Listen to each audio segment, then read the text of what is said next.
ഇന്നത്തെ നമ്മുടെ വീഡിയോയിൽ നമ്മൾ ക്യാൻവ ഉപയോഗിച്ചിട്ട് ഈസി ആയിട്ട് വളരെ സിമ്പിൾ ആയിട്ടുള്ളൊരു ലോഗോ എങ്ങനെ ക്രിയേറ്റ് ചെയ്യാമെന്ന് നോക്കാം. നമുക്കറിയാം ഡിസൈനിങ് പർപ്പസിന് നമ്മൾ യൂസ് ചെയ്യുന്നത് ഒരു ഫ്രീ ഗ്രാഫിക് ഡിസൈനിങ് ടൂളാണ് ക്യാൻവ എന്ന് പറയുന്നത്. ഫ്രീ അല്ല, അതിൻ്റെ അപ്ഗ്രേഡഡ് വേർഷൻസും നമുക്ക് അവൈലബിൾ ആണ്. അപ്പോൾ നമുക്ക് വളരെ സിമ്പിളായിട്ട് എങ്ങനെ നമുക്കൊരു ലോഗോ ക്രിയേറ്റ് ചെയ്തെടുക്കാമെന്ന് നോക്കാം. അതിന് ആയിട്ട് നമ്മൾ ക്യാൻവയുടെ ഇൻ്റർഫേസ് ഓപ്പൺ ചെയ്യാം. ക്രിയേറ്റ് ഡിസൈൻ എന്നുള്ളത് ക്ലിക്ക് ചെയ്യാം. ജസ്റ്റ് നമ്മൾ ലോഗോ എന്ന് ടൈപ്പ് ചെയ്ത് കൊടുക്കാം. അപ്പം അതിൽ ലോഗോൻ്റെ ഒരുപാട് ഓപ്ഷൻസ് വരുന്നുണ്ട്. ജസ്റ്റ് ഒന്ന് എൻ്റർ അടിക്കാം.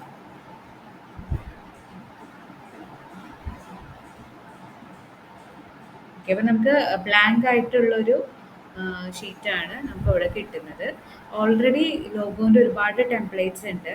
നമുക്ക് ഫുഡ് റിലേറ്റഡ് ലോഗോസ്, അതുപോലെ തന്നെ റെസ്റ്റോറൻറ്റ് റിലേറ്റഡ് ലോഗോസ്, നമ്മൾ ഏതാണോ നമ്മുടെ ഫീൽഡ് അത് നമ്മൾ ടൈപ്പ് ചെയ്ത് കൊടുത്ത് ആ റിലേറ്റഡ് ലോഗോസ് നമുക്ക് വരും. ഇപ്പോൾ ഞാനൊരു ട്രെയിനിങ് ഇൻസ്റ്റിറ്റ്യൂട്ടിന് വേണ്ടിയിട്ടുള്ളൊരു ലോഗോ ആണ് ക്രിയേറ്റ് ചെയ്യാൻ ഉദ്ദേശിക്കുന്നത്.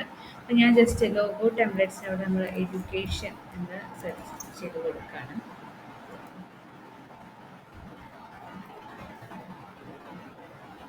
അപ്പോൾ നമുക്ക് ജസ്റ്റ് അതിൻ്റെ കുറേ ടെംപ്ലേറ്റ്സ് നോക്കിക്കഴിഞ്ഞാൽ നമുക്കൊരു ഏകദേശം ഒരു ഐഡിയ കിട്ടും എങ്ങനെയൊക്കെയാണ് ലോഗോസ് വരുന്നത് എന്ന് നമുക്കൊരു ഐഡിയ കിട്ടും. ഓക്കെ, അത് നമുക്ക് സ്വന്തമായിട്ട് ക്രിയേറ്റ് ചെയ്തെടുക്കാം. നമ്മൾ ജസ്റ്റ് ഇതിൻ്റെ എലിമെൻറ്റ്സ് എന്നുള്ളത് ഓപ്റ്റ് ചെയ്യാം. ഓക്കെ, നമുക്ക് എഡ്യൂക്കേഷൻ ഐക്കൺ, ഒരു സ്കൂളിൻ്റെ ഐക്കൺ വേണമെന്നുണ്ടെങ്കിൽ ജസ്റ്റ് ക്ലിക്ക് ചെയ്യാം. ഓക്കെ, അപ്പോൾ ഇതിൽ പെയ്ഡ് ഐക്കൺസ് ഉണ്ട്. നമ്മൾ ഫ്രീ ആയിട്ടുള്ള ഒരെണ്ണം സെലക്ട് ചെയ്യാണ്.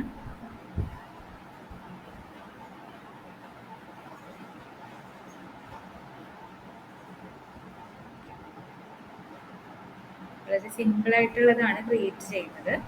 ഇനി അതിൻ്റെ താഴെ നമ്മുടെ ഇൻസ്റ്റിറ്റ്യൂട്ടിൻ്റെ ഒരു പേര് ആഡ് ചെയ്യാനായിട്ട് ടെക്സ്റ്റ് ബോക്സ് കൊടുക്കുക.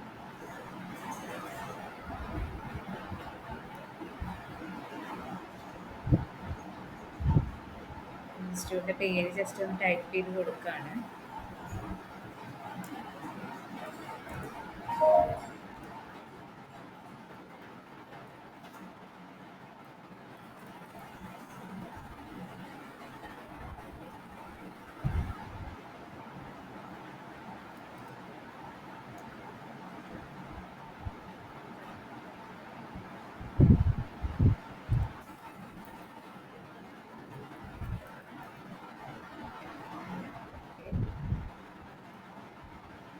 ഇനി നമുക്ക് ഇതിൻ്റെ ഫോണ്ട് ജസ്റ്റ് വേണമെങ്കിൽ ഒന്ന് മാറ്റി കൊടുക്കാം.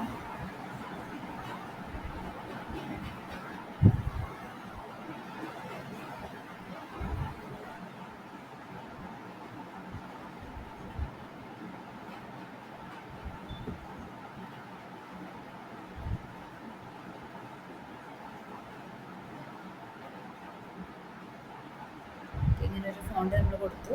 അതുപോലെ ഫോണ്ടിൻ്റെ കളറ് നമുക്ക് ചേഞ്ച് ചെയ്ത് കൊടുക്കാം. ഫോണ്ടിൻ്റെ കളറ് ഒരു ഡാർക്ക് ബ്ലൂ ആയിട്ട് കൊടുത്ത് നോക്കാം. ഓക്കെ, ജസ്റ്റ് നമുക്ക് ഇതിൻ്റെ ബാക്ക്ഗ്രൗണ്ട് കളർ ഒന്ന് ചേഞ്ച് ചെയ്ത് കൊടുക്കാം. ബാക്ക്ഗ്രൗണ്ട് കളർ ഒരു ലൈറ്റ് ചെയ്യാം. ഓക്കെ, അപ്പോൾ നമുക്ക് സിമ്പിളായിട്ടുള്ളൊരു ലോഗോ നമുക്കിതുപോലെ ക്രിയേറ്റ് ചെയ്തെടുക്കാം. ഓക്കെ, അപ്പോൾ ഈ വീഡിയോ എല്ലാവർക്കും യൂസ്ഫുൾ ആയെന്ന് വിചാരിക്കുന്നു.